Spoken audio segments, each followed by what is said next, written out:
Namaste, Your Honors, and welcome to the new SUPERScope Weekly Report. My name is Christopher Witecki. I am a modern mystic and a soul biographer. I'm basically a person that found ancient intuitive algorithms and helped them to help mankind. That's what I do. And this is the SUPERScope. It's for Libras and Libra risings. But I have a different philosophy to life. I believe that really all the 12 signs are really just 12 steps to prosperity. It's a 12 steps to prosperity is what it is. And in that step, Libras are the sixth step, the step where we give and receive. We start to share that prosperity. We start to connect to each other in order to gain that prosperity.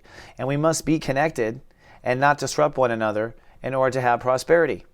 So in these 12 steps of prosperity, you are the sixth step, the one that balances back and forth, and that is known as a Libra in common or ancient astrology.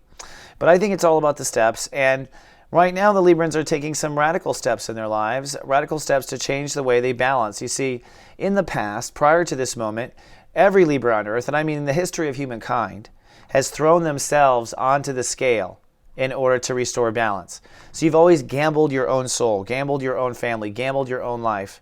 And really, I don't think that Librans are the scale. I think they are the fulcrum in the center.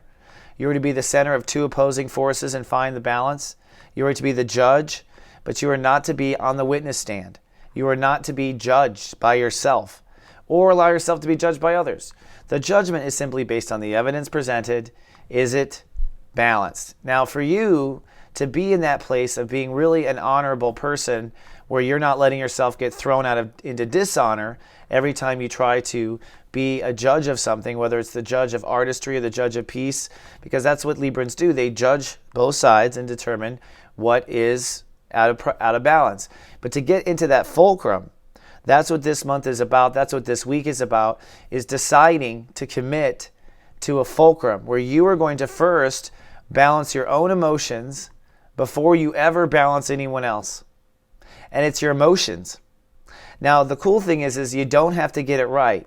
You just have to commit to getting it right in your heart and say, I want to get this right. I want to get on the balance beam, and I want my feelings to always be chill no matter what the world is throwing on my scale. I want to always stay chill because that's your job, is to lubricate and keep your own scale in total balance and in total harmony. We always default to psychedelic circles. Wow, it looks so cool. So that said, what exactly are the judge and juries of the zodiac working on? Well, you're working on emotion, reflection, and passion. You know, stepping into your self-nurturing, your feelings, your patterns. This leads to your moods. This leads to your mood history. This leads to your family history. That's your self-reflection. Emotions are a reflection of who we are. And then at the top of the scale, which is where we are today, passion, where you can experience togetherness with other people. And with that togetherness, you feel invincible, empowered, supported, all the above. That's the family feeling, is togetherness, right? So this week, it's about choosing togetherness or not. All together now. Basically, Sunday, Monday, and Tuesday, the moon is in Gemini, so electrons are bouncing for all the air signs, you included. What this means is that your inner child is going to be off the hook Sunday, Monday, Tuesday, hopefully helping you be inspired to shift. But where's the real focal point? Again, it's in how you respond to your own feelings. So if you respond to your own feelings in a way that is sensitive and caring and wants to really restore balance to your scale before you react to anything, then if you do that, you will have your quantum breakthrough, I believe. And then what happens is the moon then shifts into Cancer. And what this does is now shift your emotions. Emotions get a lot more powerful. And that's right after you just made a decision that you're going to care about your emotions. That's after you just made a decision that you're going to focus on your emotions. And so what this is going to do is light up your whole future intentions with career. And this becomes a tug-of-war between career and your overall emotional foundation. And so in this moment, you want to remember that the last 3 days were kind of fun and childlike, and that you were thinking about the possibilities, and you want to apply all that hope to the full moon energy and really let go of your expectations of yourself and your career. Really, if you're committed to feeling good, then the only thing you need to be committed to is feeling good, and the career should rotate around that. That's what I think the planets are trying to teach the Librans, the step sixes, and the step six risings, is that feeling good and being balanced on the scale comes before career or anything. And so career will, I think, give you a real test of that. And that test will be between the 24th and 26 degrees, which is Wednesday and Thursday. Then on Friday, you must make a commitment to an emotional self.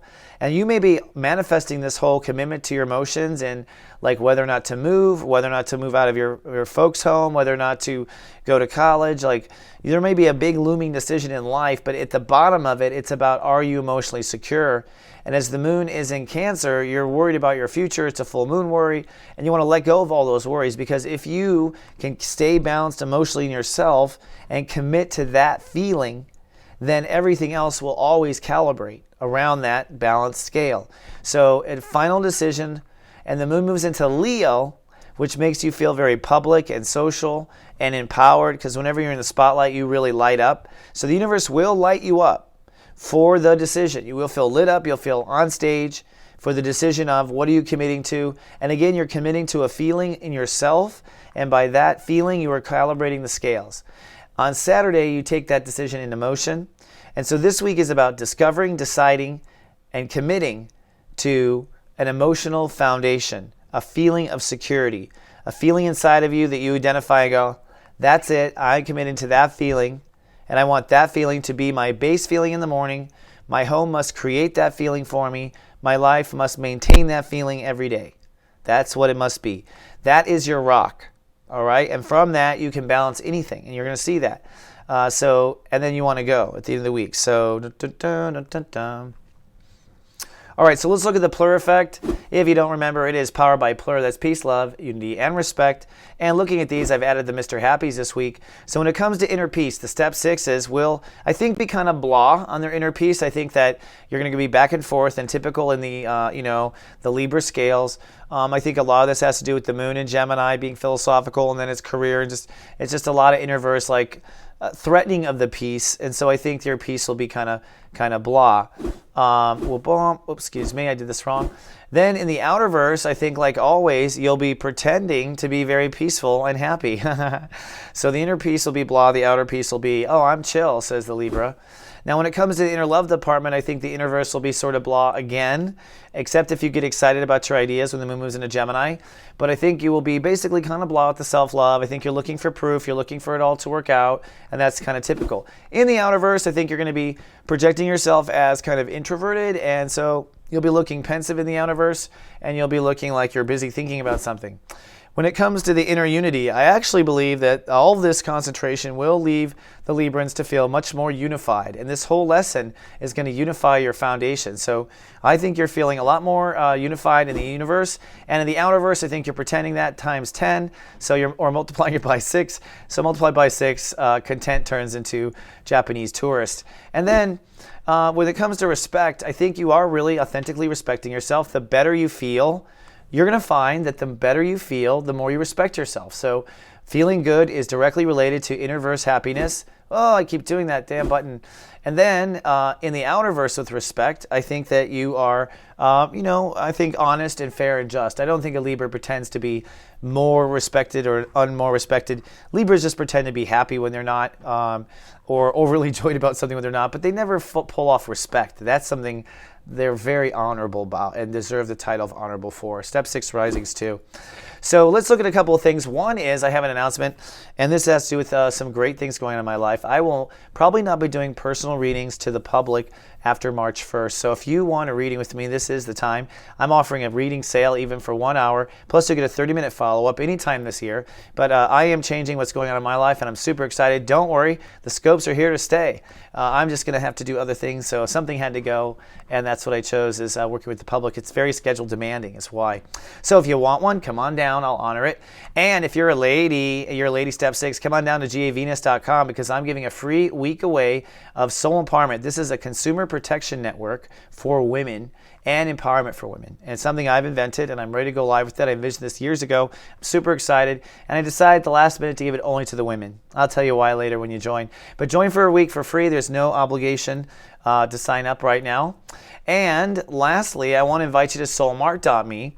all the content of Soul Garden, all the people you've learned to love over the years and just discovered you love, will now be at soulmart.me. You can watch their shows, Practical Wizardry, Master One Feather. We have Carolyn Maybeyer joining us, Dear Zen, and more on the slate. We'll have live Google Hangouts, as we have always, and they'll start this week as well. And all of those schedules and everything are at soulmart.me. So come on down. You can get your Megascope. You can order readings. It's just all one happy place. And we're converting Soulmart to a non-profit. So this is the marketplace for lightworkers. And so we invite you to come down, at least put in a profile. All right, well, that's all I have, Step 6, for this 7-day forecast. But I'll see you in 7 more for some more Step 6. Until then, live, love, and let be, my friend.